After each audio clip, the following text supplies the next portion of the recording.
সবাইকে শুভেচ্ছা জানাই। আজ আমি বলবো দীপাবলি উৎসব নিয়ে, যা শুধু আলো আর আনন্দের উৎসব নয়, ভারতের ঐতিহ্য, ইতিহাস এবং শিক্ষার প্রতীকও বটে। দীপাবলির উৎপত্তি প্রাচীন ভারতের ইতিহাসের সঙ্গে যুক্ত।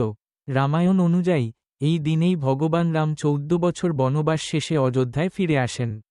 তখন অযোধ্যাবাসীরা প্রদীপ জ্বালিয়ে তার আগমন উদযাপন করেন। এই ঘটনাই পরবর্তীকালে দীপাবলি উৎসব হিসেবে প্রতিষ্ঠিত হয়। কিন্তু দীপাবলি শুধু ধর্মীয় উৎসব নয়, এটি শিক্ষারও প্রতীক।